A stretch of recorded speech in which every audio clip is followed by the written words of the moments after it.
Hello and welcome, everybody. My name is Nick, and I am the chair of the Business Aviation Committee. Thank you for coming today. I'm going to screen share our slide presentation.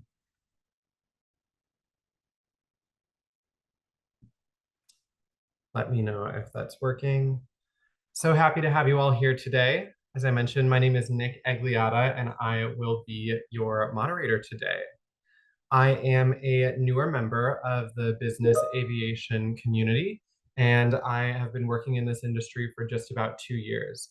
I've been working on the operations side of the charter industry so far and have been having a lot of fun getting my feet wet and learning all about the things that are happening in our exciting industry after the pandemic. I have decided that with my extra time, I am going to start the Business Aviation Committee to work on organizing and consolidating the efforts of a lot of our business aviation members here at NGPA. The NGPA's Business Aviation Committee aims to diversify the education offerings here at NGPA by providing networking spaces, education opportunities like this webinar, panels at our flagship events, and just some general organization around the events that have already existed. Today, we will introduce each of our panelists, and they will discuss their careers, mostly non-flying, in the business aviation community. Starting with Brian, he works in aviation finance as an aircraft lender for private aviation, private owners, and companies. Robbie Ladove is an urban air mobility professional. He's been working for about 10 years with Blade in developing their products. Next, we will have Aaron Cummings, who is a charter broker working with TransExec. After that, we will have Tim Reed. He is an airport manager, managing the logistics of many different airports. He's worked at many airports and spaceports. After that, we will have Caleb Stitley talking about his career as an aircraft management professional. He manages accounts and aircraft for owners at Chantilly Air in the DC metro area. Rounding things out, we will have Nikki Makover talking about his career as a pilot. The one pilot on our panel, professional pilot on our panel, will be discussing his time both in business aviation and the reasons why he went back after being a airline pilot for a bit. Jumping right into it, here we have Brian Finley telling us about his career as a lender. Welcome, Brian. Thank you, Nick, and good afternoon, everybody. As Nick said, I'm Brian Finley. I am an aircraft lender with Scope Aircraft Finance. Next slide, please. A little bit about my background here. I'm a private pilot. I have my instrument rating as well. And outside of all the aviation things we're going to talk about today, I'm a musician. I play the trumpet in the Columbus Pride Bands. Catch us in concert in November as well as December. I'm also an avid runner and usually try to convince my friends to participate in runway 5Ks with me. Next slide, please. So how did I get here? How did I go from not knowing what I wanted to do for the rest of my life in high school to now I'm financing private airplanes? Well, it all started with my first airplane ride. If you can see that picture that dates me a little bit that's out of color and that Taylorcraft aircraft, that's me in 7th grade after my first airplane ride. As we were coming back into land, the pilot gets on the radio and asks me, is there anything else that you want to see or do? And I said, yeah, can you make this more like a roller coaster? And he did. And so as I was trying to decide what I wanted to do for the rest of my life, I always thought back to that moment and how cool and amazing that was. I decided I should study aviation. So that's what I did. I enrolled in Bowling Green State University, dual majoring in flight technology as well as aviation management. And as I got my private pilot's license, I realized that, I don't think flying is the right career choice for me. I personally just didn't want to be traveling 100% of the time for my job. I love airplanes. I love flying. I love traveling. But I thought the support side would be a little bit better. So I stuck with aviation management and augmented my education with the entrepreneurship minor. But it wasn't until my senior year that I really found out about business aviation and what this community really entails. I had this amazing professor, Dr. Royce Ann Martin, who got us tours of all these corporate flight departments in the Ohio and surrounding areas. But the best thing that she did was she arranged for us to go to NBAA base in Orlando. And as a college individual walking into that conference room, my jaw just dropped to the floor at all the companies, at all the opportunities, the jobs available at this industry event. And my mind was just blown. And so you walk into that conference center, but then there's a whole airport that you can go to, from a TBM all the way up to an Airbus corporate jet and everything in between. It solidified my decision that I needed to make a career within business aviation. And so I decided to apply to Textron Aviation. And next thing I know, I'm packing up my car and moving from Ohio to Wichita, Kansas to start in the sales development program that I hired on to. So in this program is very unique, very lucky to be a part of it. I got to rotate around 6 different business units within Textron Aviation and learn about the operations of this company.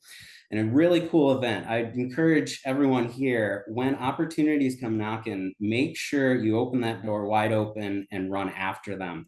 That's exactly what happened when I was in an engineering department at Textron. If I could direct your eyes to the Citation Bravo on screen, the astute plane spotter will see what looks like an antenna sticking out of the tail of that.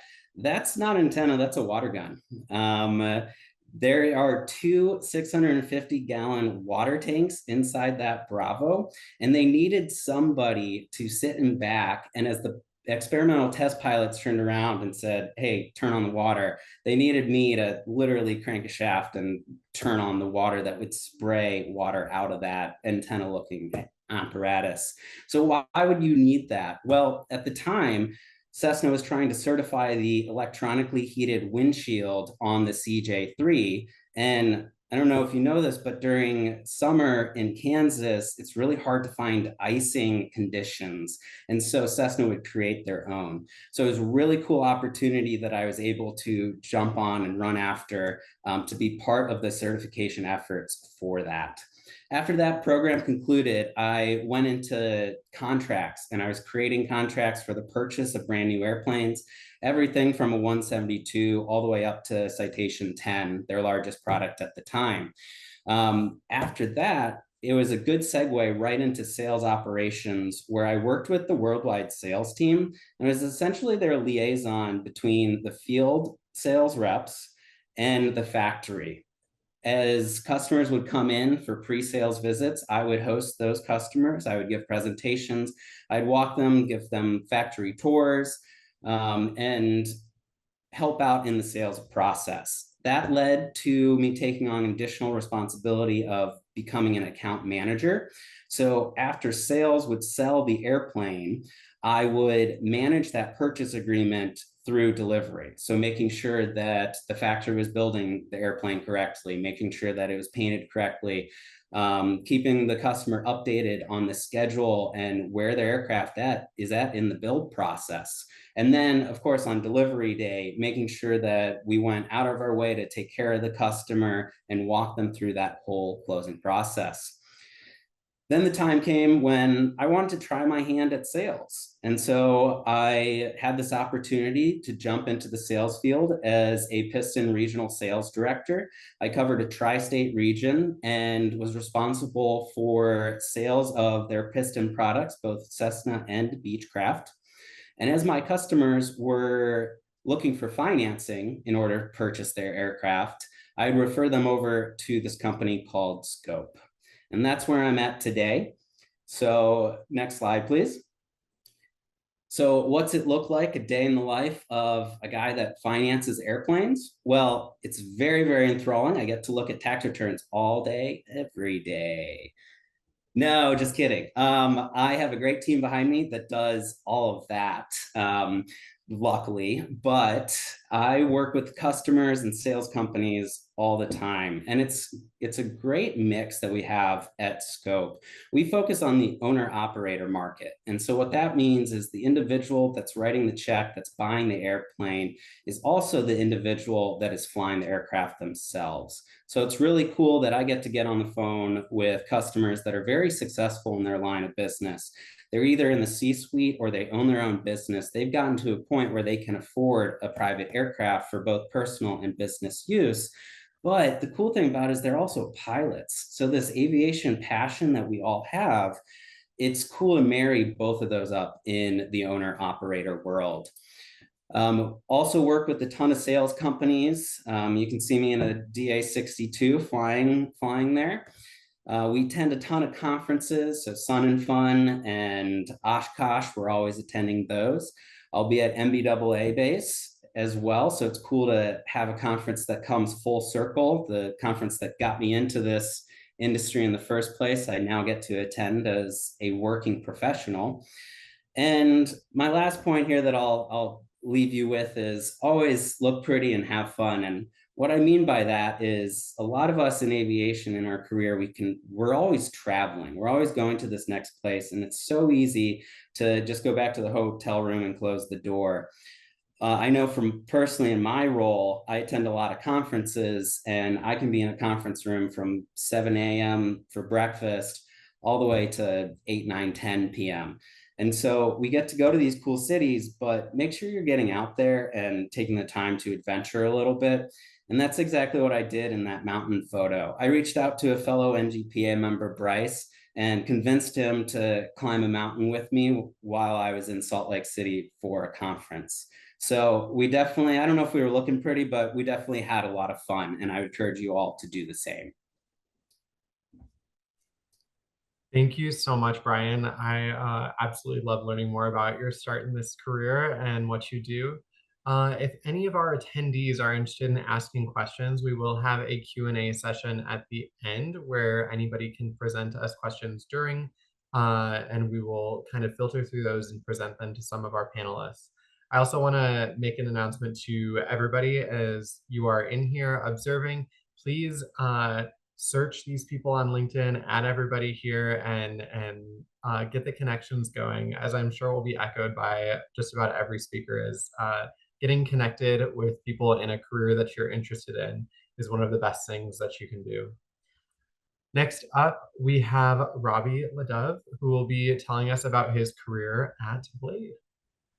Good afternoon, everyone. Thanks for joining. My name is Robbie Ledove, currently the Senior Manager of Business Development at Blade Urban Air Mobility, based in here in Manhattan, New York. Originally from Montclair, New Jersey, where I got my private pilot's license at the age of 18. If you want to go to the next slide, my career is a bit unique in that the only real aviation experience that I've had outside of having my private pilot's license has been working at Blade, where I lead our urban air mobility strategy. So I took my first flight, as you can see in the bottom center photo. I was about 12 years old at Caldwell Airport.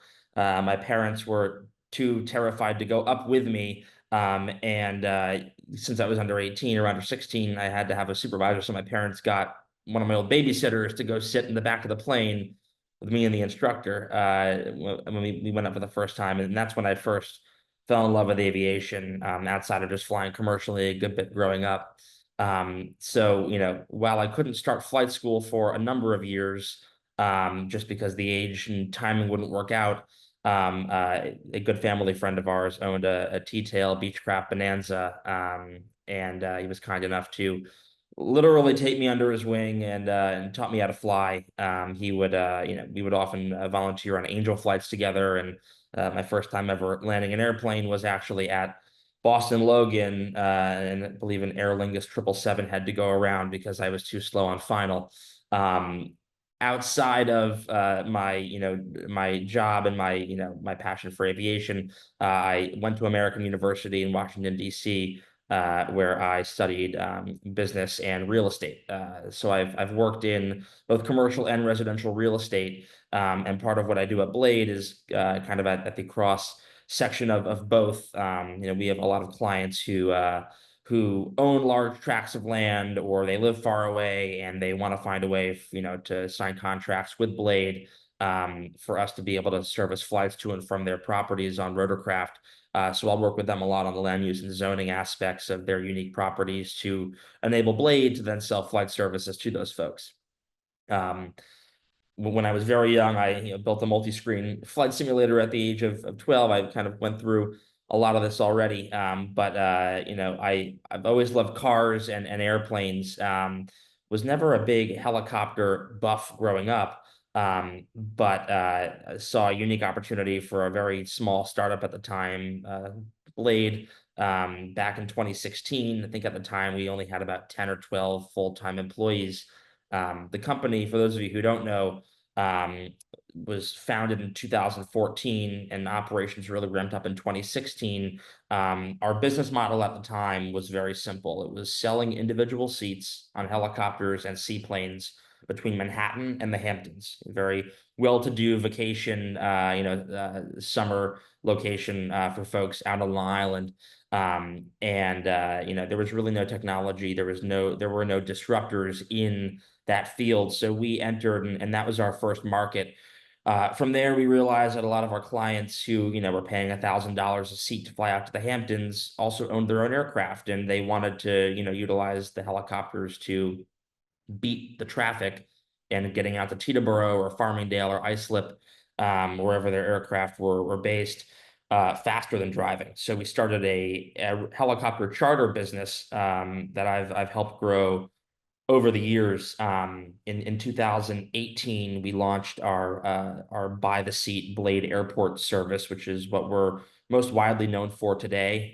So you can buy an individual seat on one of our helicopters from downtown Manhattan out to JFK or Newark airports to make your commercial connections. And the seat started at just $195. Or $95 if you're an airport pass holder. So, really working to make urban air mobility more accessible to folks. A lot of what I do at Blade is also leading our eVTOL or EVA, electric vertical aircraft, original equipment manufacturer strategy and those relationships. So up top, you can see one of our helicopters co-branded with Eve Air Mobility. They're one of our EVA partners. We did a simulation with them out in Chicago about 3 years ago, where we connected 2 suburbs to downtown Chicago, where they have a beautiful vertiport. We did 4 weeks of flights to simulate what a true urban air mobility commuting use case could be, which was super interesting and very cool to be able to, obviously it was subsidized by both Blade and Eve. So, people were able to fly for as little as $50, which was less than what some Ubers would cost from some of these suburbs. And then down below, you can see me in front of Beta Technologies, also one of our OEM partners. Their Alia aircraft, back in February of 2023, we were the first company to ever conduct a true electric vertical aircraft flight in the New York airspace. So we had a lounge up at the Westchester County Airport, where we had a lot of press and investors and folks from both companies there to celebrate the historic flight. And the aircraft took off and flew for about 15-20 minutes around the Westchester airspace before returning back. I'm going to go over to the next slide.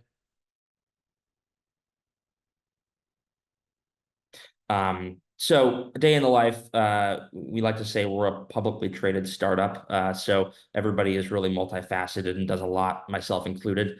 I was a product manager for Blade Urban Air Mobility on our Blade One product that ran between New York and South Florida for 2 years. I also work with a lot of our eVTOL OEMs on product development and help run our special events and activations like Coachella or flights at NBAA base. But Blade really is an incredible company where you get to learn a lot. You get a lot of incredible hands-on experience with both the executives and everybody on our management team. And happy to answer any questions in the Q&A. Awesome. Thank you so much, Robbie. Really love the input on your career, and it is so interesting to see what the future of aviation will be with all of these urban air mobility development projects. Next, we are going to have Aaron Cummins talking about his career at TransExec, where he is the Vice President of Development.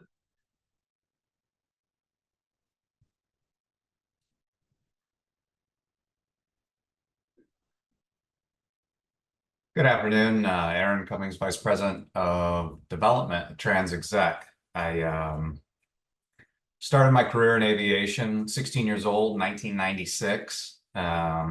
So 28 years. I started off at an airport, Gillespie Field in San Diego, fueling airplanes, then went from there to working inside, doing taking fuel orders, doing customer service. And then after that, broke off with a couple other guys and became a charter broker. I was actually quite terrible at it. See, I thought sales meant majority of what I do over my career has been sales. And I'll tell you the things that I'm terrible at. And I guess everybody here on the panel is going to tell you what they do. And I'm going to tell you what I am not good at, because I found that very helpful. And deciding what it is that I was good at. I've had quite a few sales teams. I'll tell you about a growing company. We grew a company from 2 airplanes to 36 airplanes, ended up selling it to a Singaporean firm. It ended in a monumental bankruptcy of nearly $300 million, RICO case involving the FBI. So I took a company from birth to death and saw all the facets of it and growing something. And we went from our first year doing $5 million to our last year of doing nearly $280 million worth of charter sales. And I like cars, motorcycles, going fast, these sorts of things. So I had this in them. And when I worked at the airport, taking fuel orders and then doing customer service, I realized that what I really liked was I was a bit of a nerd when it came to airplanes. I liked it. I like to see a Gulfstream. I like to see G2, a G2B, a G2 tip tank, a G2 with the hush kits, without the hush kits. I could see that the G3 had a different nose on it, and they changed the wings, but the fuselage was the same. And then the 4, the wings and the nose and on and all these kind of stuff. So I really geeked out on those kinds of things. And I also just liked being immersed in aviation. And a woman that I worked with, Lisa Cofield, she was a wonderful, wonderful woman in customer service at Scottsdale Corporate Jets, said to me, she said, it's either in your blood or it's not, because aviation is extraordinarily difficult in most fields, and in everybody on the panel here. The profitability is very, very lean. There's nothing more expensive than what we do. Yachts aren't this expensive. Homes aren't this expensive. We are in the most expensive industry. So profitability and monitoring that are extraordinarily important. So there are fun times. A lot of it is fun. I just enjoy being around airplanes. I like the smell of jet fuel. I like being in airplanes. I like flying small airplanes. I realize that what I don't like is I don't like to fly airplanes for a career. I'm just not built for that. I'm not built to sit in an airplane that long. I like sitting in a small airplane. Just like on a motorcycle, I like going down the street. I don't like going on a long ride all the way down, to another state. So as I said, started off flight school, failed out of that because I wasn't that interested. I just liked flying, but I didn't want to really do all the paperwork. So I never actually got my pilot's license. Scottsdale Jet Center was when I did the fueling, and then Aerojet was my first sales job. And then, like I said, we broke off and we started this company. which was ZetaJet, which is the picture there on the bottom right or bottom left. I don't know what it is on your screen. And it was there that I got to realize what I really liked. And if you're interested, my part is about sales, right? So if you're interested in sales, it's a very difficult thing. I thought it was going to be, oh, cold calling. That's it. I never want to be in sales. It's cold calling. But it's not. This is a relationships business.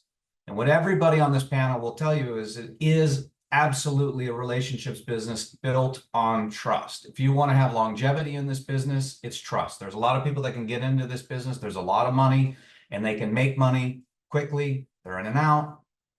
They don't have a trustworthy name. 28 years later, $300 million bankruptcy. There's not a single person that I wouldn't have dinner with or wouldn't want to have dinner with me in the industry. It was important for me to be honest and transparent to my clients and customers and to those that I work with. And so what it brings me to, what I get to do today is I feel that I get to bring all these aspects of knowing a little bit about fuel, knowing a little bit about maintenance, knowing a little bit about all aspects of it, and get to work with each individual in the organization to, I should say that, specifically charter.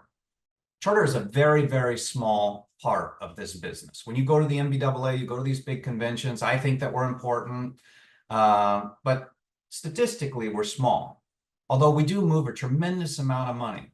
We're the ones that introduce people to things. We're the ones that introduce people from not flying on private airplanes to flying on airplanes without them having to buy an airplane.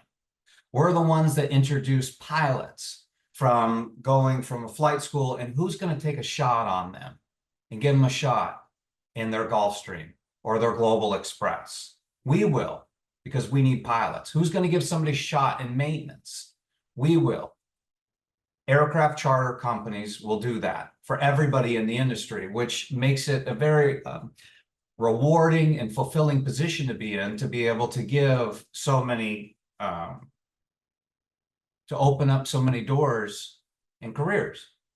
I mean, I think that's all anybody needs, certainly when you're starting in your career, is you just need somebody to give you a shot, just that one shot, that one chance. And I think in charter is where you're going to find that. And from there, you can spread out. So we have a lot of turnover. We have a lot of guys that leave us. We have a lot of guys that go on to do very, very wonderful things. I stay here because I enjoy the mechanics of it. I enjoy the ability, as I've put here, that you get to talk to all sorts of different people. One of my greatest, I was super excited. Everybody says, well, who do you get to meet when you fly all these celebrities? I'm not necessarily interested in meeting anybody, but I've always wanted to meet Elton John. So I ended up befriending his handler, and I got to meet out. He said, Elton's coming to the airplane. I went out to the airport after his concert. It was 2 o'clock in the morning. I stayed up and out to go, and I was going to meet him. It was very exciting. And they called and they said, he's pulling in through the gate, and there he is, and there's his car, and I'm getting ready to meet Elton John. This is going to be wonderful. I don't much like anybody or, too worried about celebrities, but here it is. And he gets out of his car, and there he is, and he looks just like he does on TV. And the handler goes, Elton, this is Aaron. This is his aircraft. Elton looks at me and he says, hello. And I say, hello. And then he walks on. And that was it. That was my entire, that's what all that I got to meet my celebrity friend, or my celebrity dream. And that was what it was. I had this fantasy that somehow we carry on a conversation, but he had nothing more to say to me, and neither did I.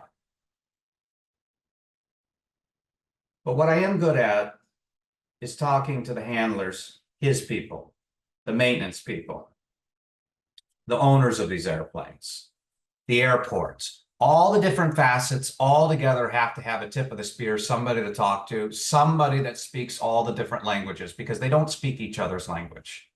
And as I said, we deal with a very thin razor margin. So it's extraordinarily important. And also we're in a very fast industry. So it's extraordinarily important that everybody understands each other, so we're all working towards one common goal. The one common goal is getting from A to B as profitable and as safely as possible. So I encourage you, if you are interested in this aspect of it, to ask yourself, what is it that you're not good at? What is it that is not sustainable for you? And look at it in those directions, is what could I do for an extended amount of time?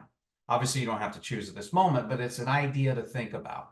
Is there is a myriad of places you could go and a myriad of things you could do, but what is it that's something that I could good at? And not necessarily something that I really, really like. There's a difference between being really, really good at something and liking something. Like could be a hobby. Being good at something is something that's sustainable, that's profitable, that can pay for what your hobbies and what you want to do as you move on. So those are a little bit of information I'd like to impart on those that are interested in sales and the mechanics of being on the charter sales end. Thank you. Thank you so much, Aaron. You have such an interesting career. I also work in charter sales on the operations side of a charter sales brokerage. And so I can relate to a lot of the stories you told of how things work in our industry. Next up, we will be going to Tim Reed, who is an airport manager. Welcome, Tim. Hey, everybody. I'm Tim Reed. I'm the operations manager of Riverside County Airports. To start off, I started off my career in aviation by hapstance. I was born and raised in a military family, Air Force family, and my dad was a recruiter. So he dragged my brother and I around to all the air shows. And ironically, my brother and I are the only two that work in aviation. He's an A&P mechanic in the entire family. So got the bug when I was young, unfortunately. But also, I had an excellent high school teacher, science teacher, that was a pilot who saw potential in me, I guess, and recommended me for an internship in Oshkosh, which I did get selected for back when I was in high school. And so I spent some time at Oshkosh as an intern, and they also paid for part of my flight training. Interesting story, when I was soloing at Oshkosh, Paul Poberesny was flying his P-51. I actually had to hold short for him to do his touch and goes. So, and another little interesting story about Oshkosh, the director, the airport director there now is my former intern.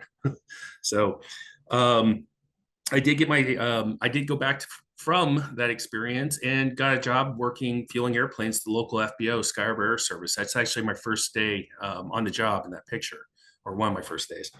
So, and have been working in the FBO industry at various levels ever since.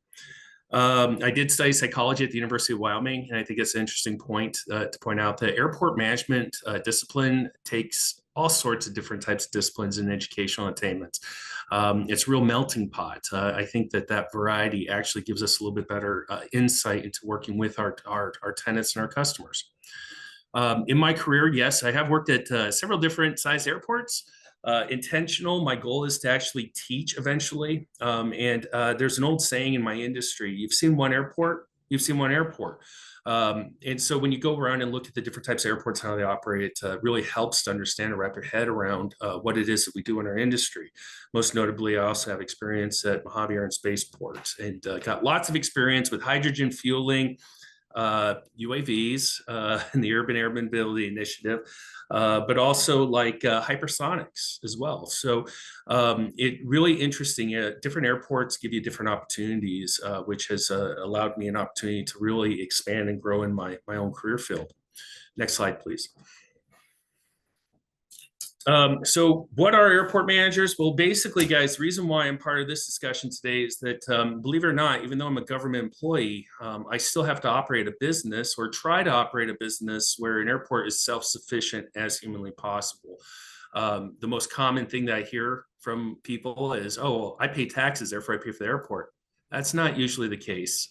Users pay for the airports. Airports are self-sufficient, generally speaking. There are general aviation airports that do have to be get some money from a general fund to some communities. That's not the goal. And actually, we're required by the FAA to become as self-sufficient as humanly possible. What does that mean? Well, my role, I'm the landlord. Okay, that's really what it comes down to at the end of the day. We maintain facilities, we maintain the infrastructure. Airports that have snow, we do the snow removal, just like your HOA might do.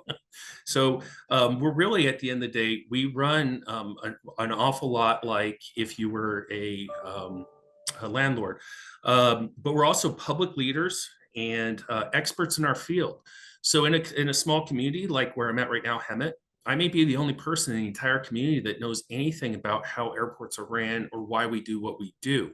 So my role is to not only foster and encourage aviation and educate people on the role of the airport and as a asset for the community, but I'm also the cheerleader for aviation. And that's part of my job, really, at the end of the day, is to educate people on aviation.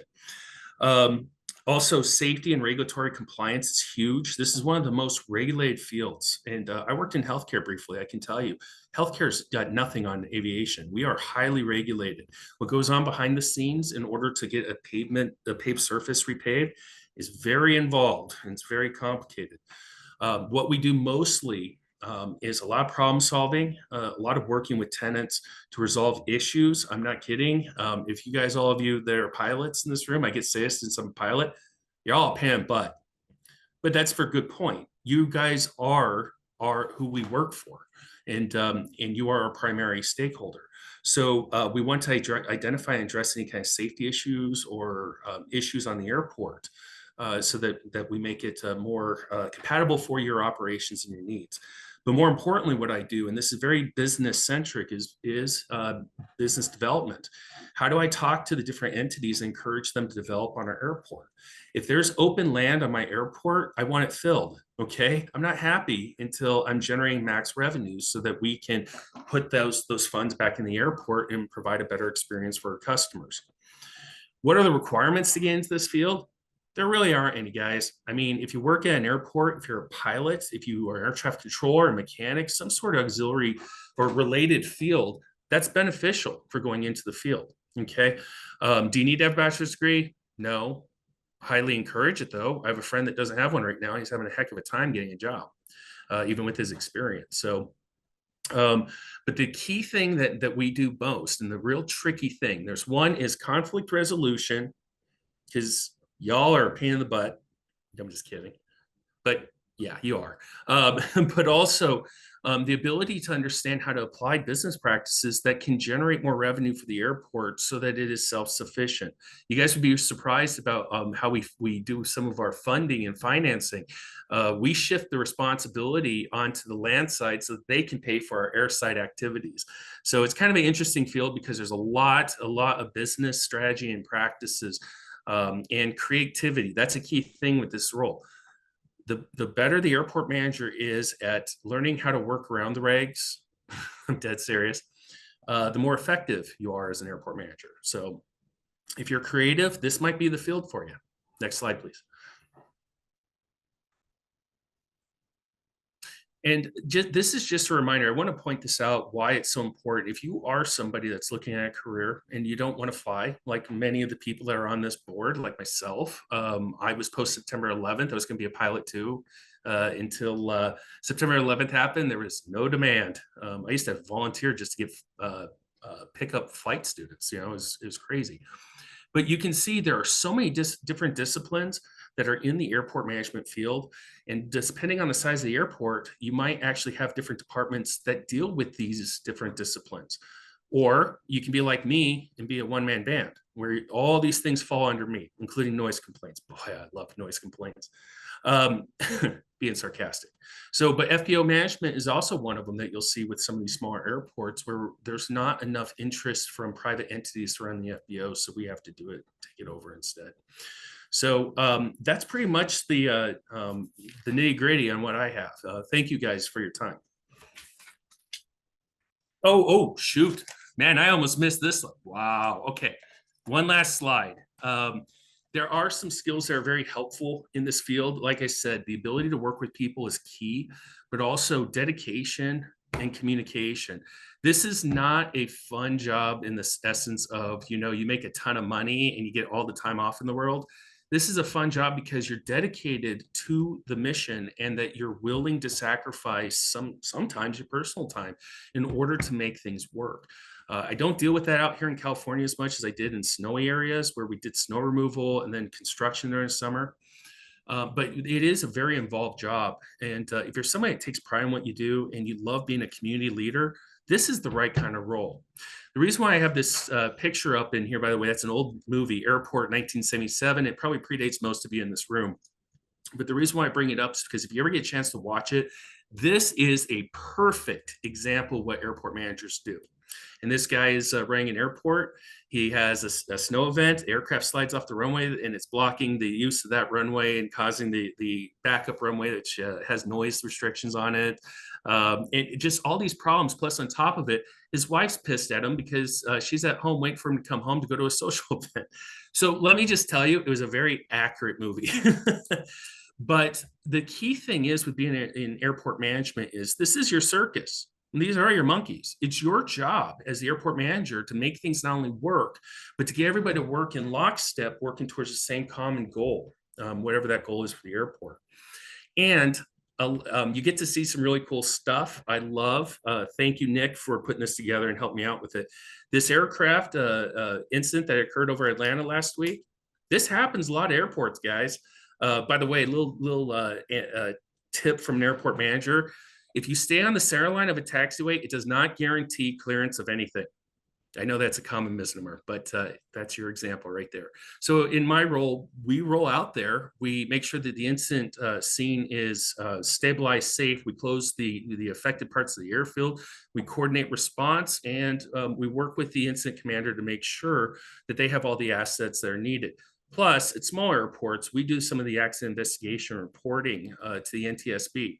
So when there's an aircraft incident or accident, we take pictures, we call the NTSB, and then we get the aircraft released based on our reports if there's no fatalities, of course. So that is about it. And if you have any questions, feel free to hit me up in the chat box there. Thank you.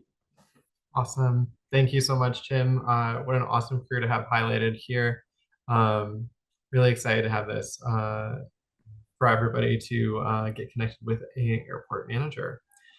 Up next, we have Caleb Stitley. He is the Director of Managed Aircraft at Chantilly. Good afternoon, everybody. Nick, thank you so much for the invite to join this panel and be able to share a little bit of my journey into how I got involved into business aviation. So like Nick said, I'm currently the Director of Managed Aircraft and Charter at Chantilly Air. So we manage aircraft that owners or a company might have and oversee everything from crewing to scheduling, to maintenance and whatnot. Outside of that, you can see I like to spend my time outside.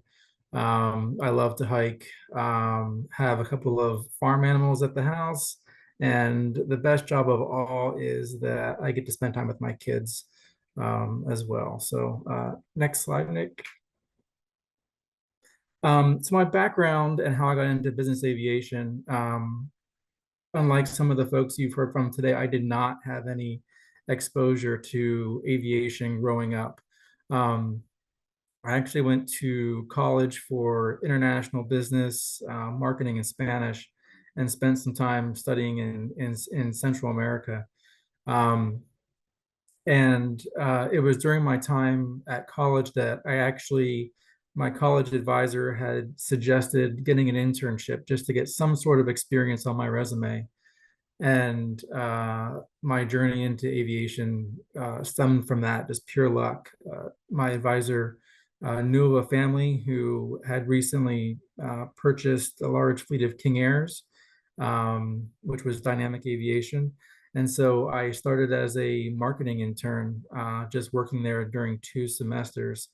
And from the moment that I started in aviation, even though I didn't know anything before, I could not imagine working outside of aviation now. So my first few years at Dynamic, actually 10 years at Dynamic, I spent overseeing marketing efforts, going to a lot of trade shows, sales, and handling government contracts, which I really enjoyed. I really enjoyed the structure and learning that side of the house. But after about 10 years in that, I thought, you know what, it's time to get out and to see what else there is in business aviation. And hence I took the position at Chantilly Air, where I get to oversee and work alongside owners, the individuals or the corporations that own the aircraft.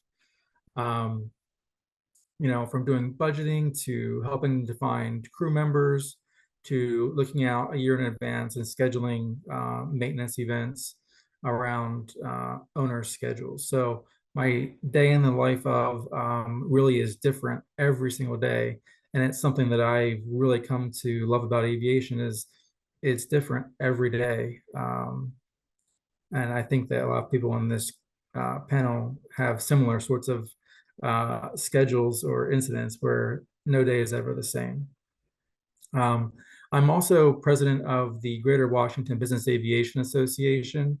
And, for folks who are looking to get in to the industry, I would encourage you to volunteer, like many people have said, to build these relationships. But by volunteering, even for an NGPA event, setting up chairs or doing whatever needs to be done that gets you in front of folks. It starts building those relationships and making those connections with the people that are going to guide you and connect you throughout the rest of your career. Go ahead, Nick. So like I said, I'm working with aircraft owners every day to figure out their unique situation, whether it's buying, selling their airplanes or their daily schedules. I also oversee our scheduling department. So I have 6 folks underneath of me who are working on doing nothing but aircraft scheduling every day. Another aspect of this industry that is very important. So, getting folks where they need to be with an aircraft or whether it's charter, we also help folks look for charter if we don't have anything in our fleet. So like you've heard today, from aircraft management to airports to pilots, I think that this industry really does have a career field for anybody, even accounting. We need everybody that we can in the industry. And I'll take any questions at the end as well. Awesome. Thank you so much, Caleb. Really appreciate you taking the time to tell us about your career. So finishing up, the last person on our panel is going to be Nikki Makover, talking to us about his career as a pilot. Hello. You can be a pilot too, don't forget. I think it's the best part, but I might be a little bit biased. My name's Nikki. I'm a corporate pilot out of Los Angeles, more specifically out of Van Nuys, a major corporate airport out of Los Angeles, kind of the big GA reliever airport.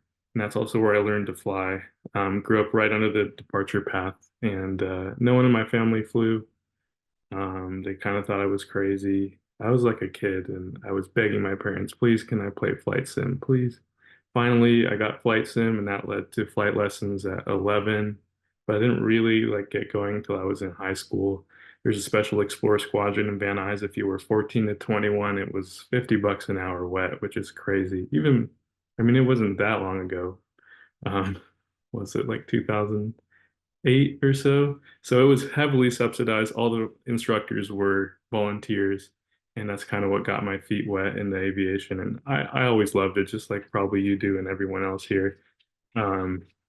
It's extremely exciting and dynamic. That's why I like business aviation. I just always knew it was for me. And so I learned to fly while in high school, soloed at 16, and private at 18, went off to college up in UC Santa Cruz. I didn't really think well, honestly, I couldn't afford like a 4-year aviation school. So I decided to go to UC Santa Cruz, an in-state school, study something else, which I love is languages. I speak, my mom's from Russia, so Russian was my first language. And then Chinese I learned in college, and a little bit of Spanish as well in high school. Studied linguistics and language studies at UC Santa Cruz because I wanted to kind of diversify my portfolio just in case, because it was kind of coming out of the 2008 recession, so there weren't really jobs. So I was like, well, what am I actually going to do, right? So did all my advanced training up there in Watsonville Airport right by Santa Cruz.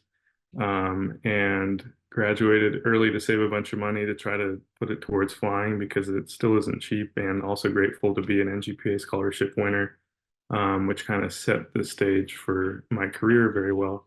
And once I finished school, went off to fly skydivers. That was my first job because there's nothing else. I was trying to get my CFI, and then this drop zone called me in Cape Cod, Massachusetts, which is probably the farthest from California you could get. And I was like, cool, I'm on my way. Drove across the country, lived in an RV behind a strip club for 2 months while flying skydivers out of this grass strip. If you were in Provincetown, you passed it on the way to P-Town. It's called Cape Cod Airfield. Really cool grass strip. If you're ever there again, highly recommend stopping in. They have a bunch of really cool planes. Got my tailwheel endorsement there. That's kind of what started my professional career. And then kind of how everyone else is saying, there's something for everyone in aviation. That's why I like it. For me, it's corporate. I love it. And went back to Santa Cruz. I literally called the drop zone owner there in Watsonville every day for like 2 months until his pilot quit and he called me because it was hard to get a job at that point still. So I played the annoying card. And it worked. So you kind of got to do what you got to do. Went back there, flew about a year, and then started at Coletta Charters flying cargo and kind of medevac stuff out of Ypsilanti, Michigan. They are always hiring if you're looking for a job. I wouldn't say it's a good job, but it's good to start somewhere to start, right? You always got to start somewhere. So they took a chance on me, and I'm always grateful for it, which has kind of been a theme of my career. People taking chances on me. Um, but mostly it's all who you know, which I'll kind of get to later. So from there, went on to Jet Edge, which was a charter company out of Van Nuys in Los Angeles. And that's kind of what got me into big, wide body, you could say, corporate jets, starting on the G4 and then a Global Express about a year later. And I flew all over the world. And charter is interesting. As a broker, you can make a ton of money, but as a pilot, it kind of it slowly wears you down. It can be good for some people. For me, I was flying for an owner who was basically trying to make as much money as possible, which becomes a perpetual motion machine. In that the more your plane flies, you're going to make more money, but it also costs more money, right? Chartering, having other people fly your plane. So I flew for an owner like that kind of burned me out and moved on to another account, which is another global. It was the newer global, if you're familiar. It's called the Vision Flight Deck. So it's all fancy, big screens. And it was a 5,000, which is a slightly smaller. And that was for a family out of Lima, Peru. We had 4 pilots on a 2-week on, 2-week off rotation, flying them basically on their like bucket list adventures around the world, which is like kind of the dream job, right? So I was fortunate to have that. And flew there about 2 years and had a fantastic time. And right about that point, like that's when kind of the airlines were taking off. And I was like, okay, well, everyone's kind of forcing me to consider it.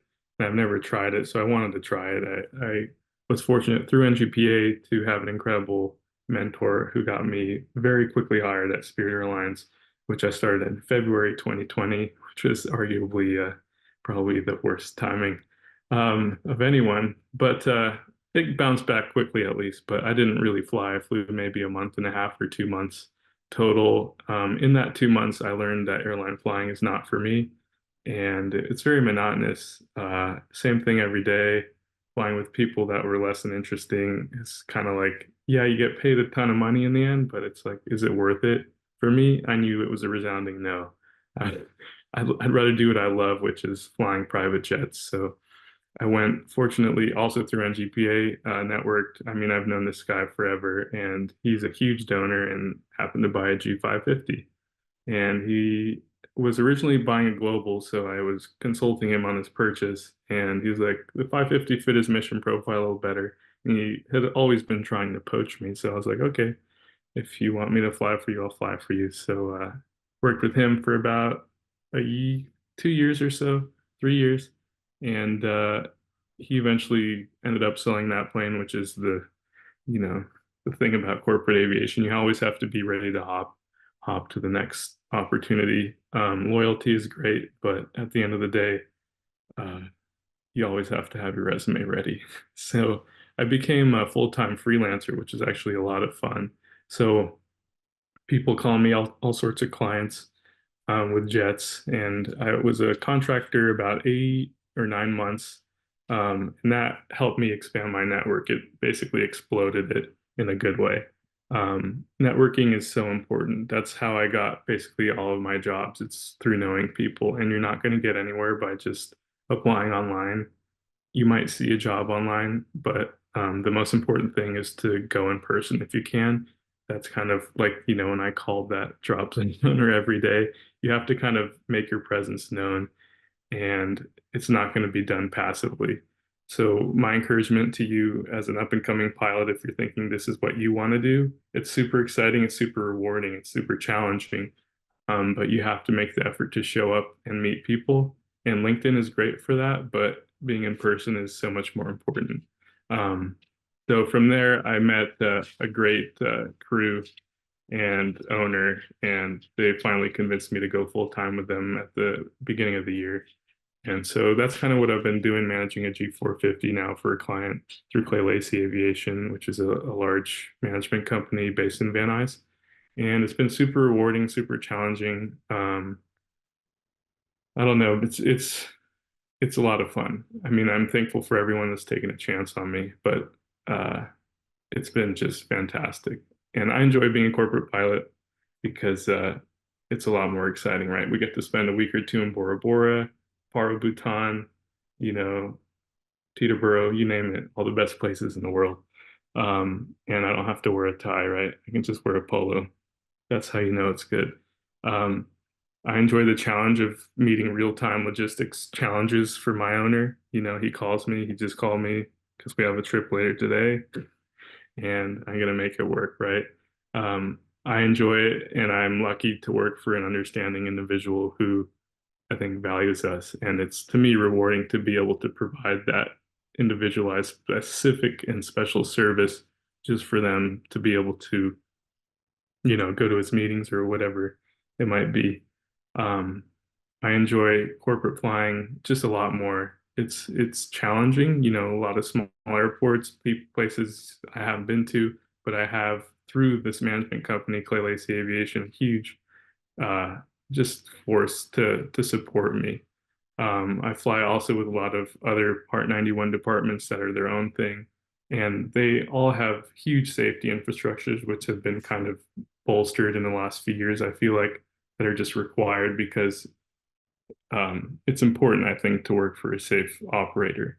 So one thing I think is just safety is so important. There's a lot of accidents that happen as a result of usually private jets because there's some kind of lack of operational control.